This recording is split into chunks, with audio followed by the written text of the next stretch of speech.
nouvelle réception lecture et c'est parti. On commence avec un roman, il s'agit de la trilogie de Hurle, une trilogie donc regroupée dans un seul roman. Vous retrouverez le château de Hurle, le château des nuages et la maison au mille détours.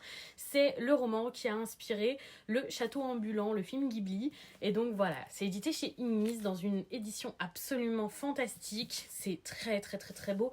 En plus d'être une trilogie qui a l'air vraiment chouette, c'est un très bel ouvrage, le jaspage est vraiment super beau, il fait plus de 900 pages, c'est un beau bébé, très lourd, mais j'avais très envie de découvrir cette trilogie, et autant là j'ai les 3 tomes dans un seul livre, ce qui est plutôt économique.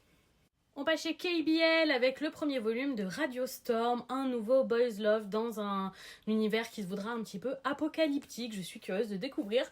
Un petit peu déçue quand j'ai découvert que tout était en noir et blanc. J'ai l'habitude d'avoir des webtoons tout en couleur. Donc voilà, de ce côté-là, c'est un peu dommage, mais j'espère surtout être surprise par l'originalité de ce titre.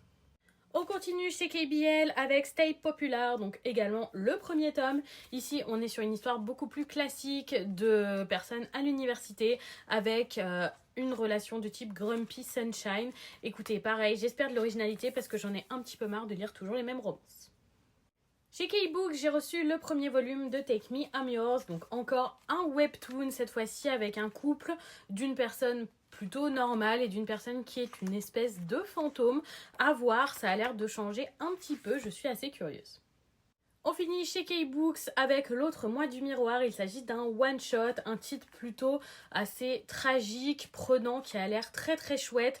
Ça a vraiment l'air de changer de ce que j'ai déjà pu voir avec une pointe de fantastique et vraiment une histoire qui a l'air très triste. Je suis très curieuse.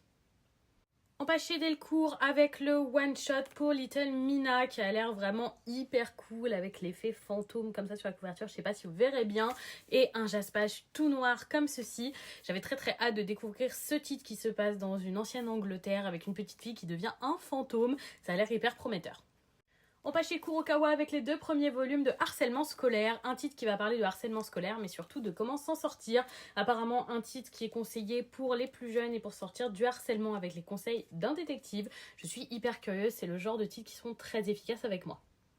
On passe chez Kana avec le 13e volume de Sexy Cosplay Doll, une romance que j'aime énormément avec un fond de cosplay et j'espère avoir plus de romance dans ce tome que dans les précédents. On continue chez Kana avec un shoujo vraiment très dynamique, le 7e volume de Princesse Puncheuse, un titre qui change avec de beaux combats. Il s'est passé beaucoup de choses dans le tome précédent, donc j'ai hâte de le lire. Toujours chez Kana, j'ai reçu le 7e volume de Sakura Saku, une romance coup de cœur d'Yosaki Saka, ma mangaka favorite. Et on termine avec le 12e volume du très perturbant Boys Abyss. Dites-moi si ces titres vous tentent ou si vous les avez déjà lus.